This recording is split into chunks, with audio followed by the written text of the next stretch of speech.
My family didn't hear Grandma cry. Or maybe they heard her and chose not to care. Either way, her voice disappeared into silence until one small choice changed everything. My name is Emily Carter, and the night my grandmother called asking for help, I had only $500 left to my name. It was a rainy evening in Ohio, the kind where the sky feels heavy and the streets smell like wet asphalt.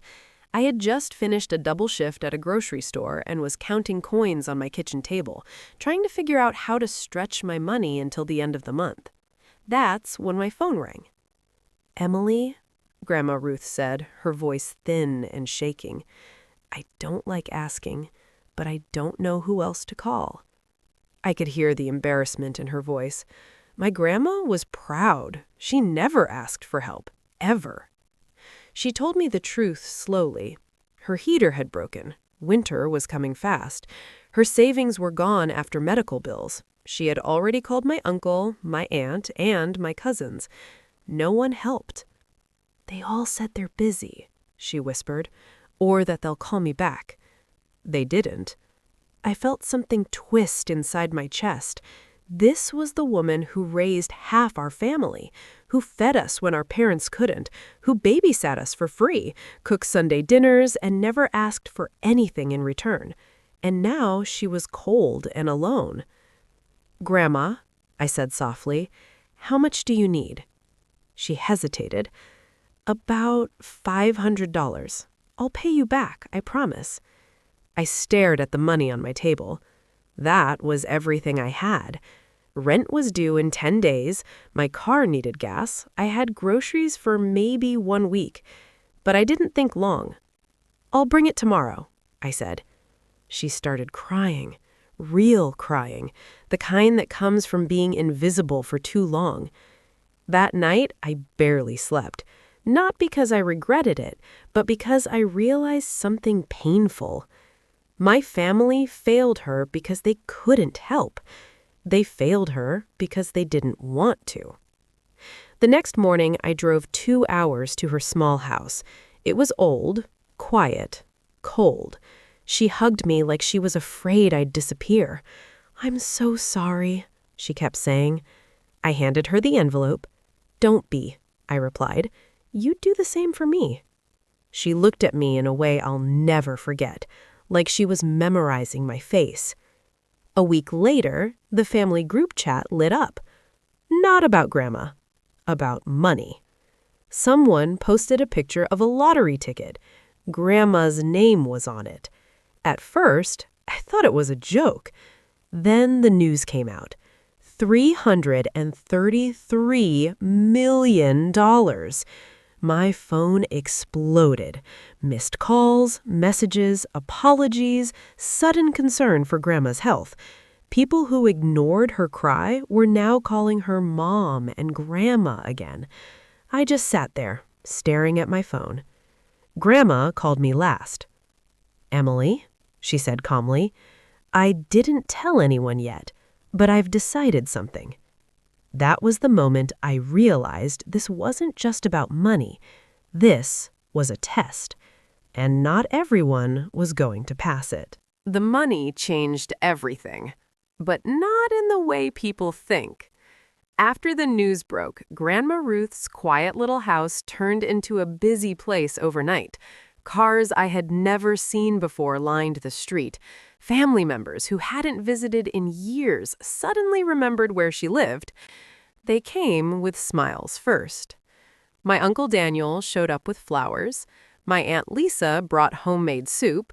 Cousins I barely spoke to hugged Grandma like they had always been close.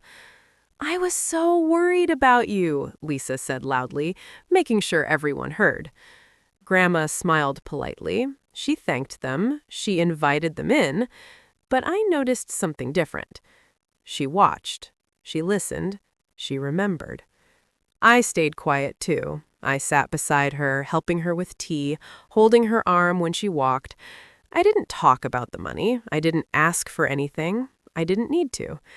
The others talked enough for all of us. Daniel joked about quitting his job.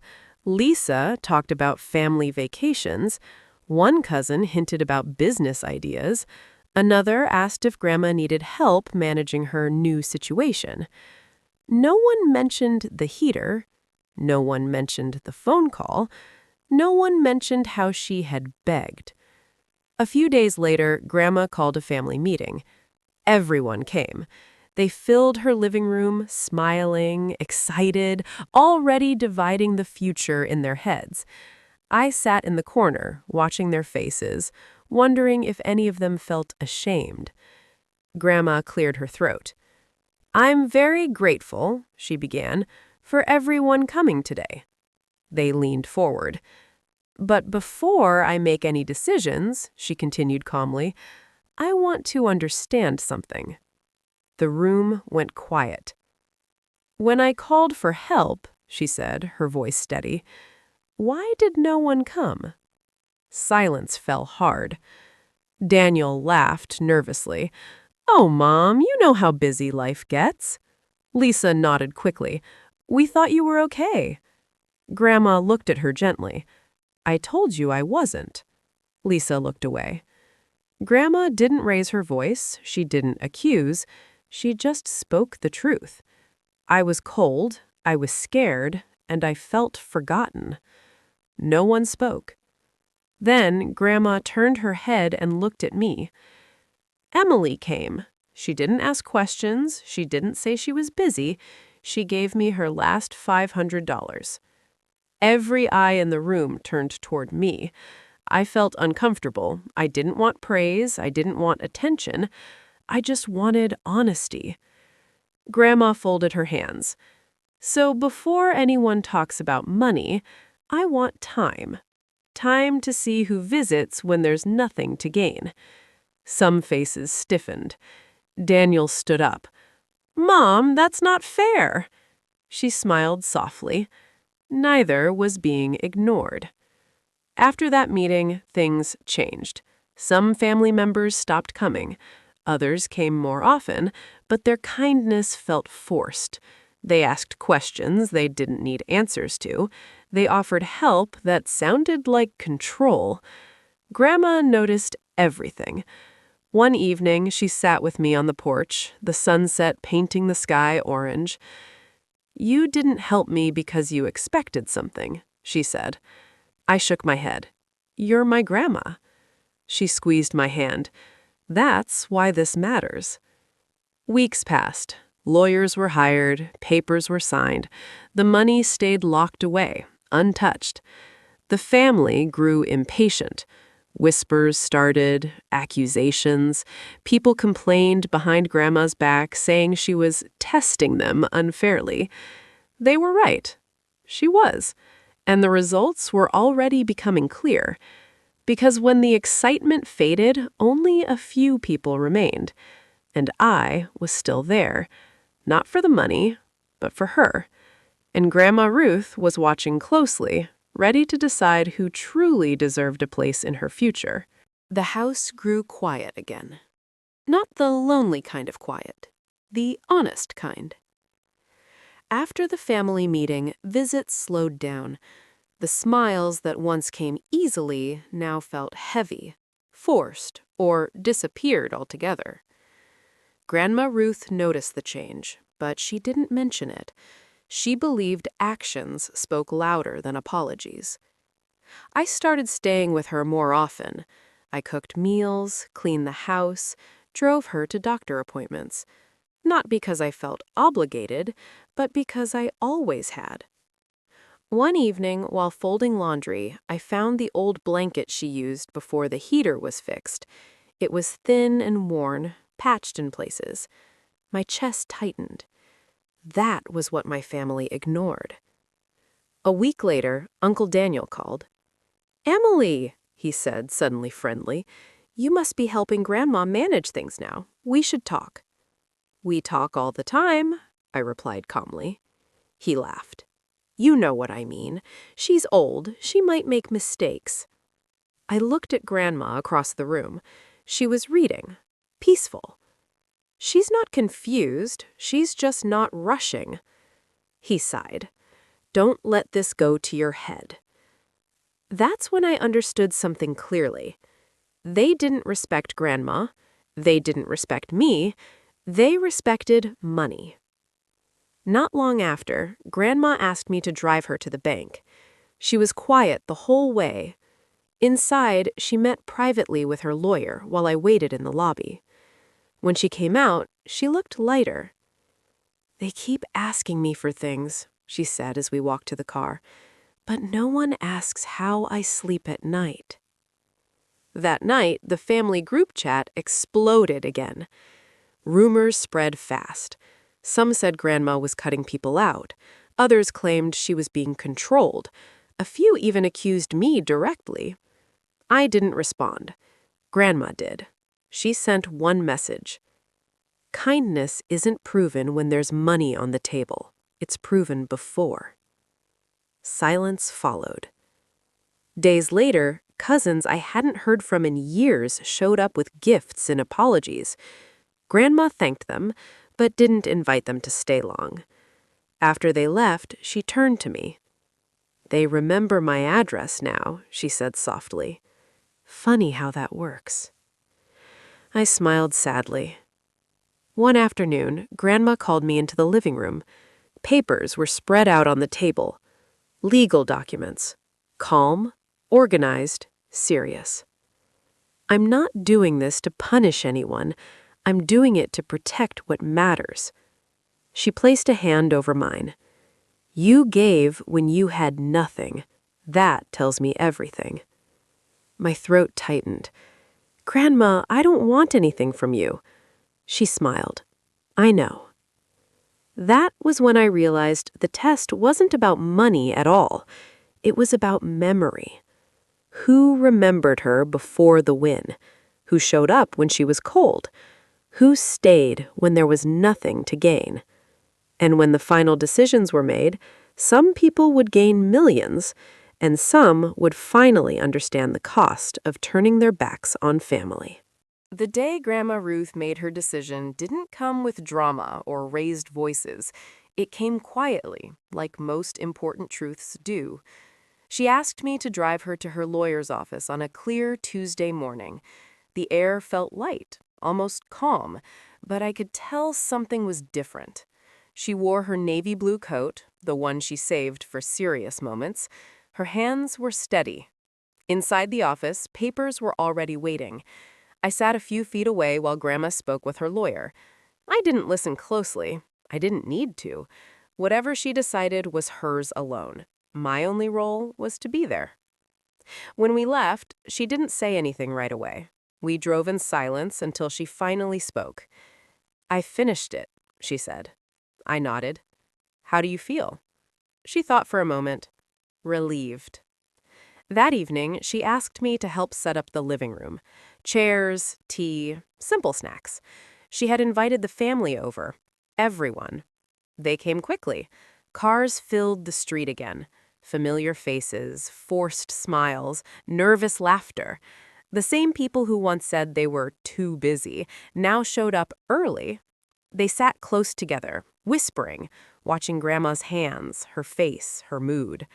I stayed near the window, quiet. Grandma stood slowly, leaning on her cane. "I won't take much time," she said. "I know you're all eager."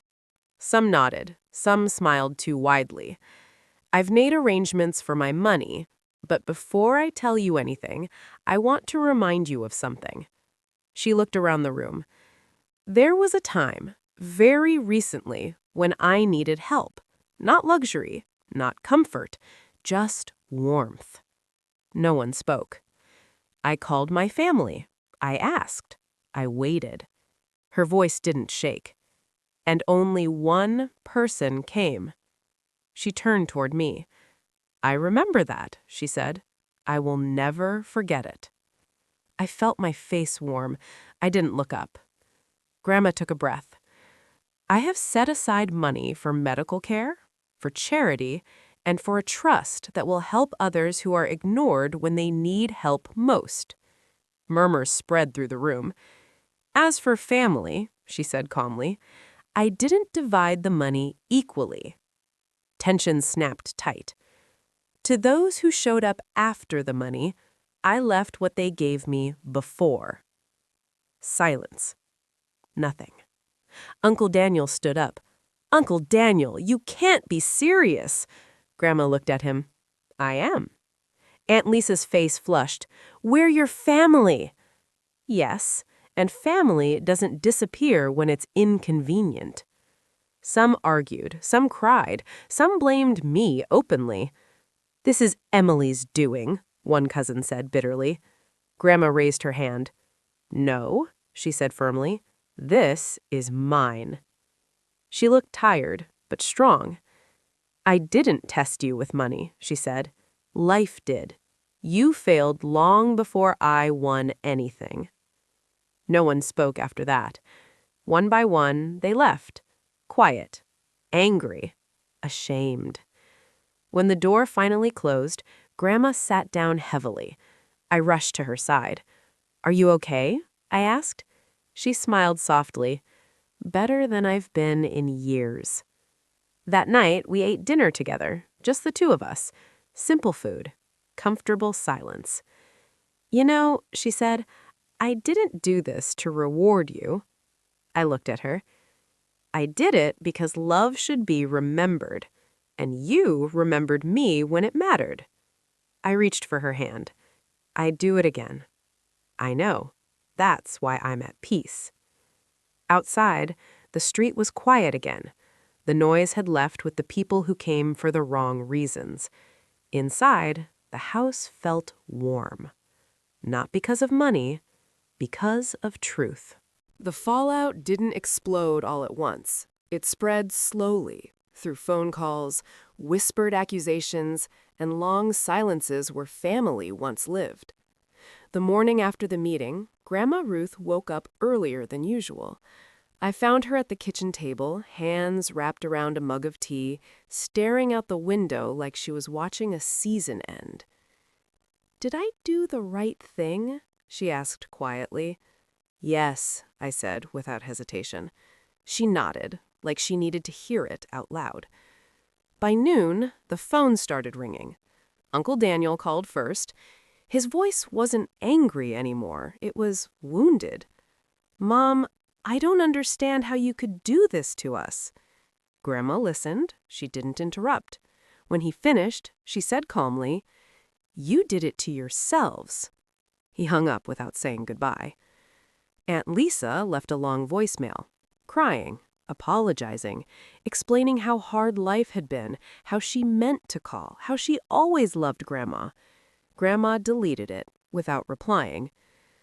"I don't doubt she loves me," she said later. "I doubt she would have shown it if there was no money." That afternoon, cousins began messaging me directly. Some were polite, some were cruel, some were desperate. One wrote, "You manipulated her." Another said, "I hope you're happy." I didn't answer any of them.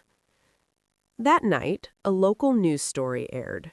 Nothing specific, just a short segment about Grandma's lottery win and her plans to donate a large portion to community programs. No names, no details. But the family saw it, and something shifted. The money wasn't coming. The fantasy was over. Over the next few weeks, people stopped pretending. Visits disappeared, invitations dried up. The family group chat went silent, then was quietly deleted by someone. Grandma noticed. "I always wondered who would still come if I had nothing," she said one evening. "Now I know." Life settled into a new rhythm. Lawyers handled paperwork, security systems were installed. Grandma created a small foundation to help seniors with heating, food, and medical bills, the things she once needed and didn't have. She insisted on visiting one of the centers in person. "These people won't pretend," she said. "They know what need feels like." Watching her speak to strangers, listening, laughing, understanding, I saw her lighter than I had in years. The money didn't change her heart. It freed it. One afternoon, I came home to find a letter on the kitchen table with my name on it. "Open it later," Grandma said gently. I waited until that night. Inside was a handwritten note and a legal document. The note came first. Emily, you never asked for anything. That's why I trust you with something important. This isn't a reward, it's a responsibility. Use it with kindness and never forget who you are. My hands shook as I unfolded the document. It was a trust. For me. Enough to change my life, but structured carefully, wisely. Education, a home, security. Nothing reckless, nothing flashy. I walked back into the living room with tears in my eyes. "Grandma," I whispered, "I don't deserve this." She smiled softly. "That's how I know you do." The next week, Uncle Daniel showed up unannounced. He stood on the porch, smaller somehow, less confident. "I just want to talk," he said. Grandma didn't invite him in. "You had time to talk when I was cold. You chose not to." He hung up without saying goodbye. Months passed. The family moved on to other conversations, other distractions, other sources of money. Grandma moved forward to peace. One evening, we sat on the porch watching fireflies blink in the dark. I thought money would bring chaos. Instead, it brought clarity. I leaned my head on her shoulder. "People showed me who they were," she continued, "and you showed me who I raised." I smiled. The truth was simple. When Grandma cried for help, most people heard noise. I heard her. And in the end, that made all the difference. Time has a way of settling everything. A year passed after Grandma Ruth made her decision, and life no longer felt loud or rushed. The attention faded, the phone stopped ringing, the world moved on to the next story. But inside our small circle, something strong and steady had taken root. Peace. Grandma's foundation grew quietly. No billboards, no big announcements, just warm homes, paid prescriptions, full refrigerators. People wrote letters instead of asking for more. Thank you notes instead of demands. Grandma kept every one of them in a wooden box by her chair. "These are the real winnings," she would say. I used the trust carefully, exactly as she hoped. I went back to school. I bought a modest home close to hers. I didn't change who I was. I just stopped worrying about surviving. The family stayed distant. Every now and then I'd hear updates through mutual friends. Cousins arguing among themselves, Uncle Daniel struggling after making poor choices, Aunt Lisa telling people Grandma was misled. Grandma never responded. "They need a story where they aren't responsible," she said calmly. "Let them have it." One quiet afternoon, Grandma asked me to sit with her on the porch. She looked older, but peaceful, the kind of peace that doesn't fade. "You know," she said, "I didn't plan to test anyone." I listened. I just wanted to see who remembered me when I felt small. And now I know. She reached for my hand, her grip gentle but sure. "When I'm gone," she said, "don't let money change how you love." "It won't," I promised. She smiled, satisfied. A few months later, Grandma passed in her sleep.